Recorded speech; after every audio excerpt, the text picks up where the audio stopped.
Alright guys, when we last left off, the Dodge was sadly still not running, but I was getting a P0341 code for a cam positioning sensor. So let's just start from there. Alright guys, here is the old cam positioning sensor. I didn't videotape the removal because it was really hard to see, and there's already a great video out there. But basically it is tucked in up in there, up and to the left of the computer. Had to move the computer out of the way and kind of fit it up there. I'll put a link in the description of a good video that I followed. It's time to start her up. Well, it's time to try to start her up. I'll be honest, I'm not feeling super optimistic. I don't know if that was really the problem. It would make sense if it thought that the timing was off and it was injecting it way too early. It would make sense for that, what almost sounded like a pre-detonation, for that knock, and then it would make sense for the white smoke. But I don't know, I just don't think that's the problem. But I'm gonna try and fire it up now and we'll see. All right guys, here we go, fingers crossed.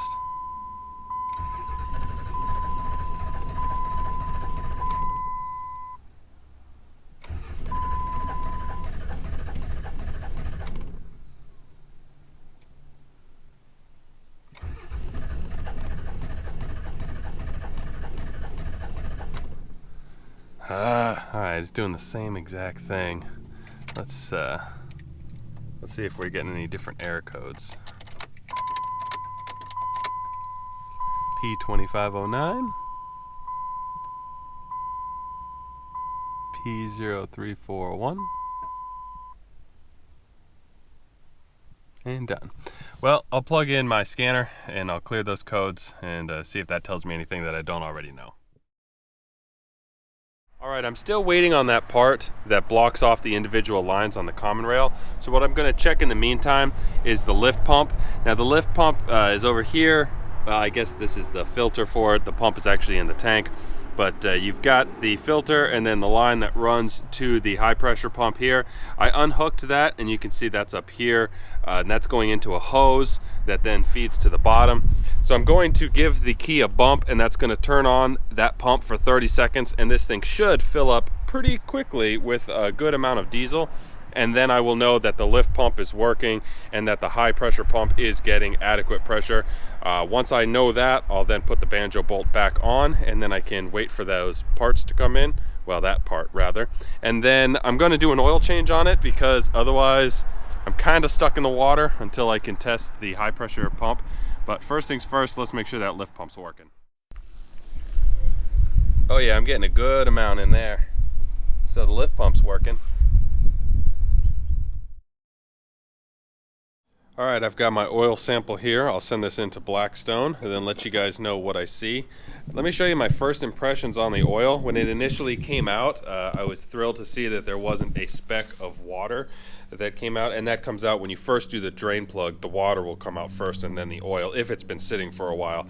Now when you get real close to it, I don't know how well you're going to be able to tell, but I usually swirl the oil around a little bit like this, and if you've ever seen a motor after a break-in, you'll know that it can be awfully shiny, and that's, you know, proper if you've just broken in an engine, but on an older engine you don't want really anything to be visible. So you can see a little bit of, like, as the oil circulates, you can see oil movement, but you can't see any metal at all. That's a good sign, but of course I'll know more in a couple weeks when they get back to me on it. Alright guys, so I was moving the Dodge back with the old forklift since it's still not running, and look, I found some nice soft material. So you guys, some of you know it's been raining a lot here recently, and I've got a little bit of a berm here, and it's not strong enough for a 12,000 pound forklift, so I ended up getting her stuck.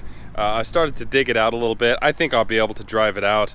I had to brace myself against the forklift and have my wife in the truck hitting the brakes so that I could barely push it away far enough so I can actually drive it straight from here. So if that doesn't work, then the poor missus will have to use the Ford hooked up to it to a chain and help me dig her out. So let me see if she'll drive out on her own.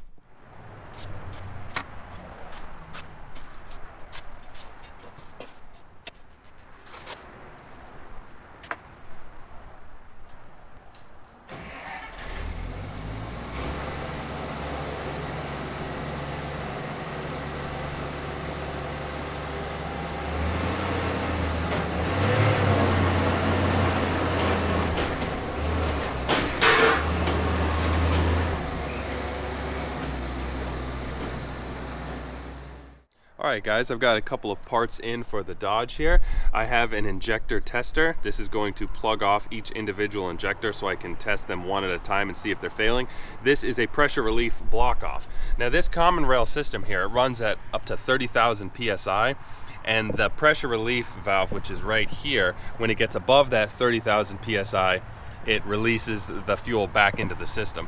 A lot of guys have issues with those. They get stuck open and it won't generate enough pressure to start. I don't think that's the problem here, but I got the block off just in case. It's $25 and a lot of guys recommend it anyways. Now in the common rail here, you see you've got each individual injector line. The block off tool here will allow me to block off one at a time, and so that if one of the injectors is bad and it's leaking too much fuel, it'll finally cause the pressure on the common rail system to get above the 5,000 PSI and cause the other 5 injectors to work. What I think the problem right now is, I think that my lift pump is working. I think that my CP3 is probably working fine. That's my mechanical pump here for the common rail. I think that the common rail is not getting up to the required 5,000 PSI that will cause the injectors to fire. Now, if you remember when it was running, it was kind of like a rum, rum, rum, rum, pop, rum, rum, rum, rum, pop, rum, rum, rum, rum, pop. It sounded like one cylinder was trying to fire. I believe that the one leaky injector is causing enough fuel to pool in that cylinder that it's at least trying to start when the other 5 injectors aren't getting any fuel. That's my thought process. Not sure if I'm right at all, but that's what I'm going to start with right now. All right, here is the old pressure relief valve. I mean, there's no real way to tell if it's bad or not. I'm not expecting it to be bad. Let me show you what it looks like up in here. But I figured I might as well give it a start. Try and give it a start.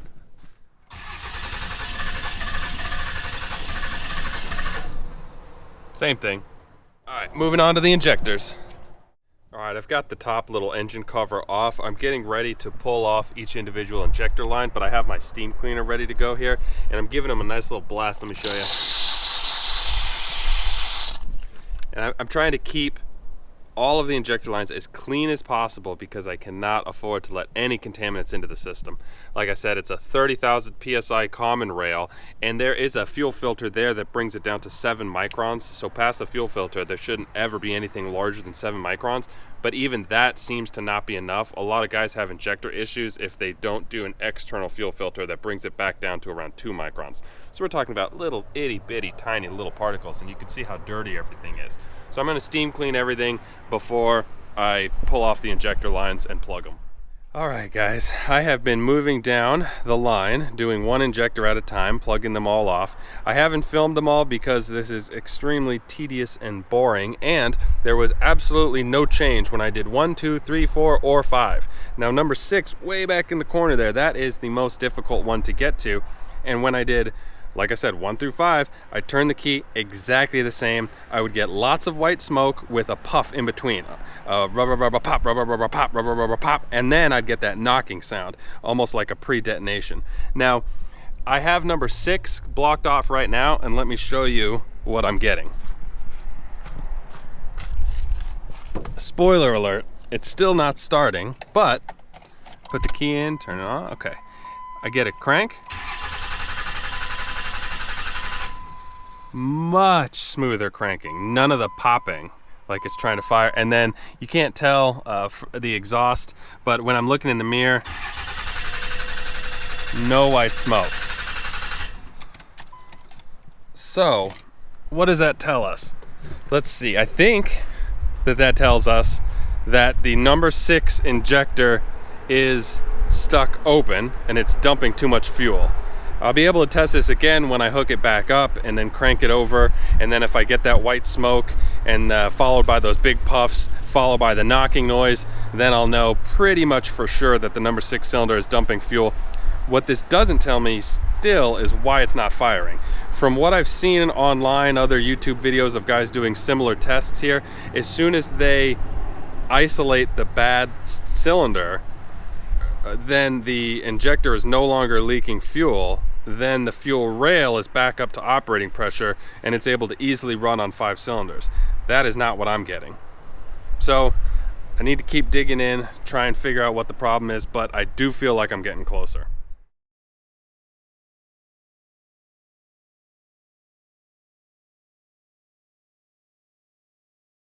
Okay guys, so the next step is to determine if the common rail fuel pressure is getting high enough. So I have my reader hooked up here, and you can see here is the pressure. Now watch this, I get it on.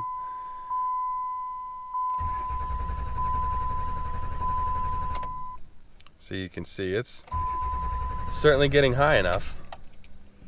And we can watch it drop.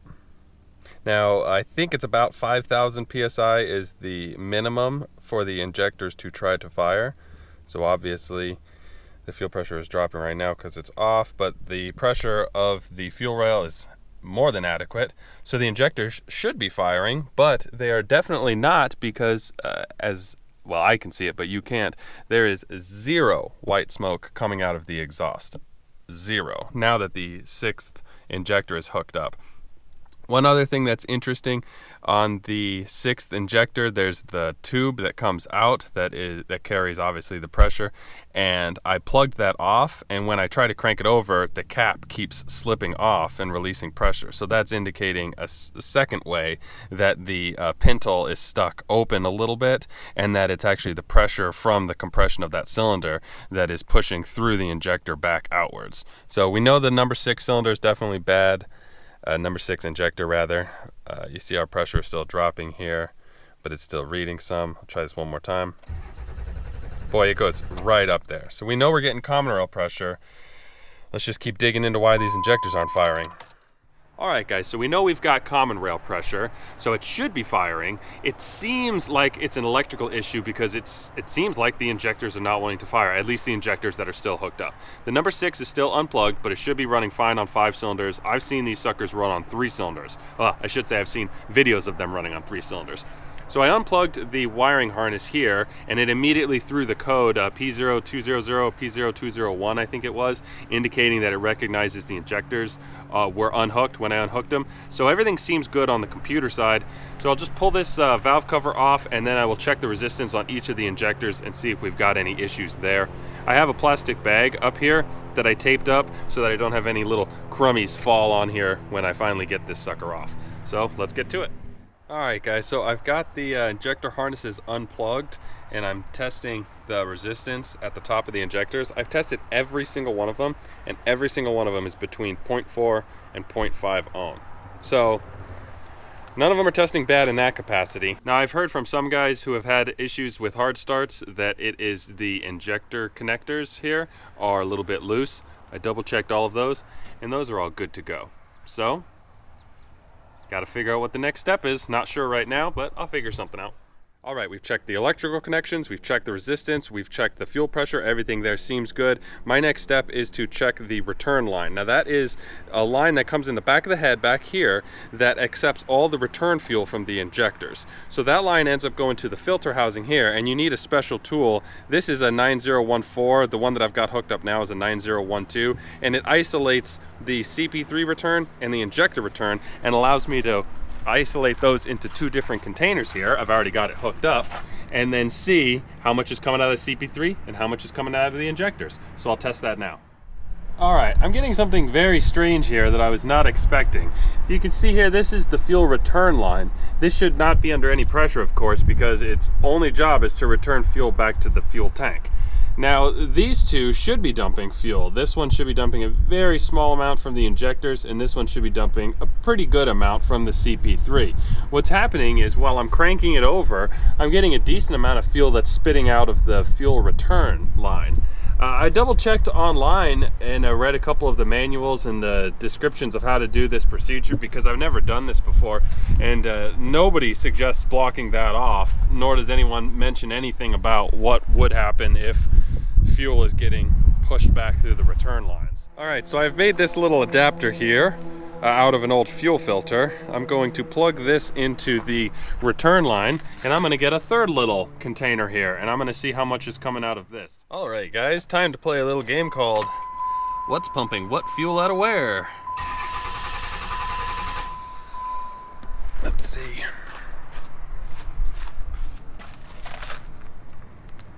Alright, well the CP3 is pumping out a little bit returns. Nothing out of the injectors. Okay, here we are getting a little bit out of that return. Not a ton.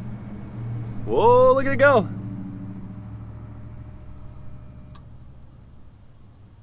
Ooh, and now it's sucking it back out.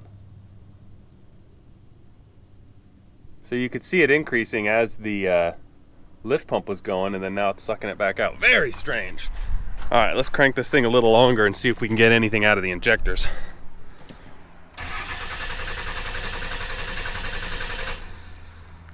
Oh, so you're supposed to do 60 seconds of cranking, which is an eternity. That was 5 seconds there. I'm gonna do 3 sets of 5 seconds for a total of 15 seconds, and then I'll check on that injector.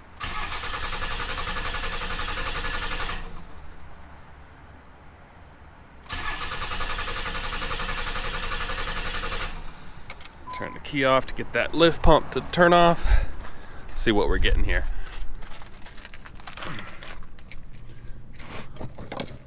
Nothing out of the injectors. CP3, normal amount. And then it looks like the return line, it was pushing a little pressure and then sucking it back up. So, not sure exactly why it's doing that, but doesn't seem like anything too strange here. It's good that we're not getting anything out of the injectors, but it's also a little bit of a bummer because if the injectors aren't leaking, why is it not running? All right, I've got my fuel pressure gauge hooked up to the CP3 line. It is probable that I am going down the wrong path right now because I've already tested this, but I didn't test it with the actual gauge. I just tested it with the bucket. So now we'll get to see what pressure it's at. There it goes. So it's running at, what is that, 9 PSI, give or take? Now keep in mind this is a 100 PSI gauge, so it's going to be a little bit tough when you're at the very, very bottom end of it. You see I'm still filling this thing up. We're still getting pressure there. Now the pressure's dropping there. The pressure's dropping there. I'll do it one more time just because there's probably some air in the system.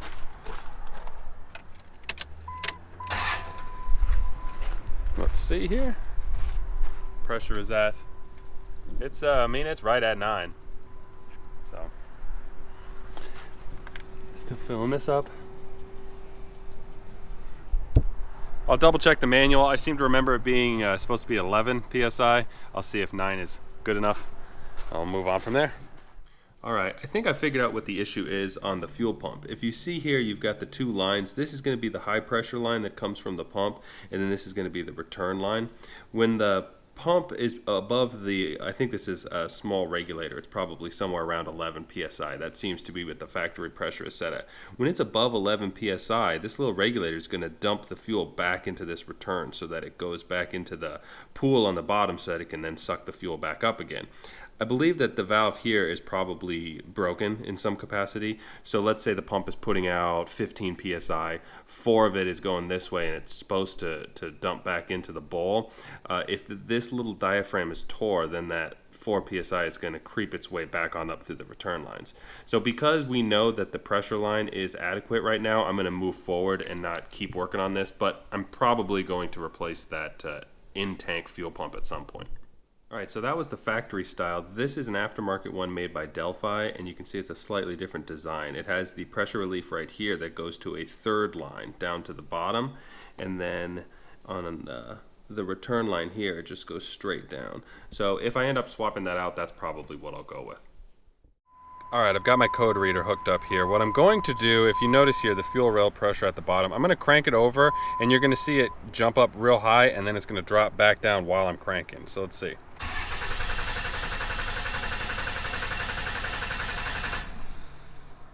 So if you notice it dropped down to 5,000, I'm gonna do that again, watch.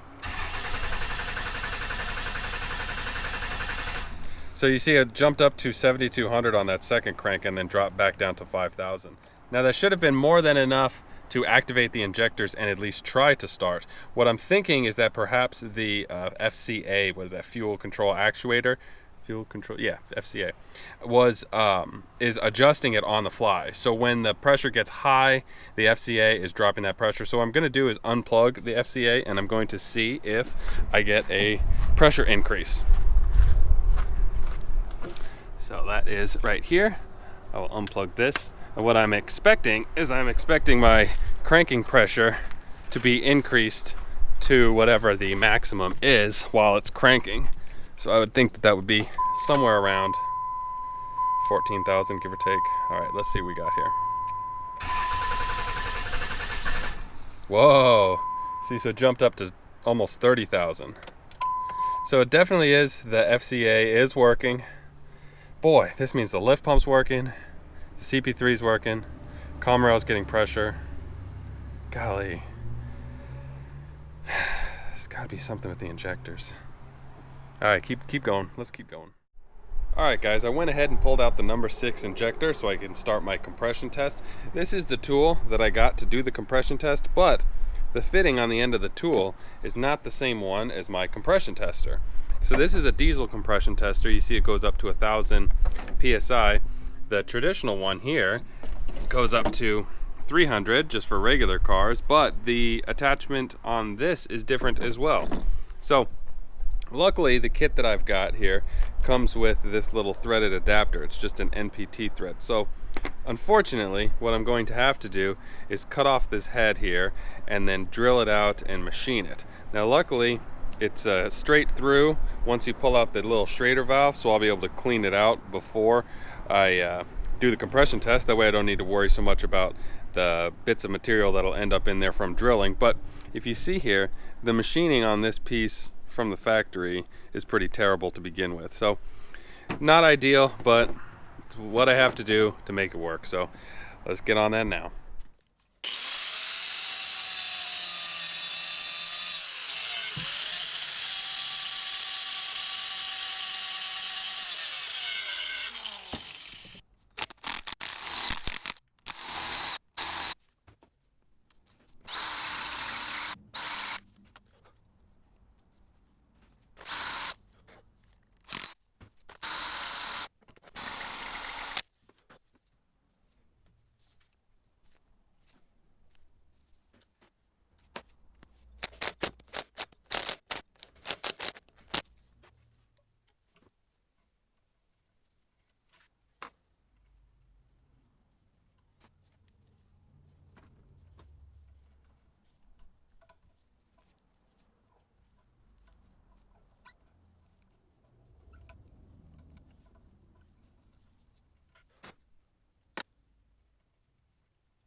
Alright, so I just did a compression test on the number 6 cylinder. It came up at 580 PSI, which seems awfully high, even for a diesel. So I'll try it again, just make sure I'm getting the right reading. Alright, what I've got is I've got this little doohickey set up to bypass the electronics inside and just crank it over.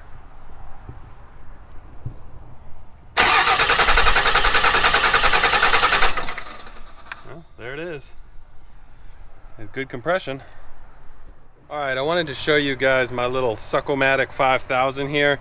I have this hooked up to my air compressor so that I can suck any oil out of the cylinders before I do the compression test, because a little bit of oil does drip in when you pull the injectors out, and the last thing I would want to do is hydrolock this motor while I'm doing a compression test. So I just want to show you, it's pretty simple. The air goes through here, exits out of right here, creating a vacuum through this port, and then it can suck out little bits of oil. Not a ton of oil in there, but it's just a good idea to make sure it's safe. And now I'll finish up here in compression test number 5. Number 5.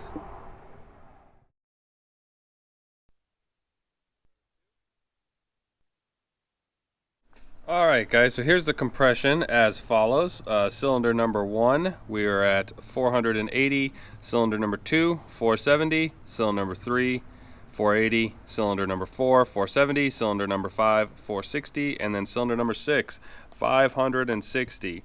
So what that tells us, when you combined it with the fact that we know that the number 6 injector was leaking, is that we have advanced carbon buildup on the number 6 cylinder. Now I just got my oil sample back from Blackstone Labs, and let me read off what they have to say here. The first sample of your ram shows more iron than we'd expect after 5,000 miles on the oil. Aluminum and chrome are elevated but still low enough to avoid a highlight. Universal averages show typical wear after about 6,800 miles on this oil. So what we're seeing here, you see the iron is at 71 I assume this parts per million, versus the universal averages is supposed to be around 24. So you see that's almost 3 times higher. But copper, lead, tin, molybdenum, nickel, all the metals down the line, they're all perfectly normal with the exception of a little bit of the aluminum, chrome, and iron. So what we're getting is cylinder washing from the leaky injector that was causing carbon buildup, that was causing high compression. So what I'm going to do is take Marvel Mystery Oil and I'm going to add 30 milliliters of it to that cylinder, and I'll let it sit overnight. And what that will allow me to do is get most of the carbon buildup that's in that cylinder taken away, and then I will vacuum out the cylinder to get all the fluids out, crank it over a couple times so that it shoots out any fluid that's left over, and then I'll re-compression test that before I install the injectors. Now, as far as injectors go, I am ordering new injectors. Well, they're actually factory rebuilt. They are Bosch remanufactured injectors. So the only part that is used is the housing, and they are remanufactured by Bosch in Germany. So they are supposed to be pretty much the best ones on the market outside of buying brand new ones. I got them from Injectors Direct, and those should be here in a couple days. So that gives me enough time to clean that cylinder, get that carbon off of it, and then get the compression done. As long as it's below 500, I'm super comfortable putting it all back together, and then we'll see if she fires. So now it's just getting the Marvel Mystery Oil in there and then wait.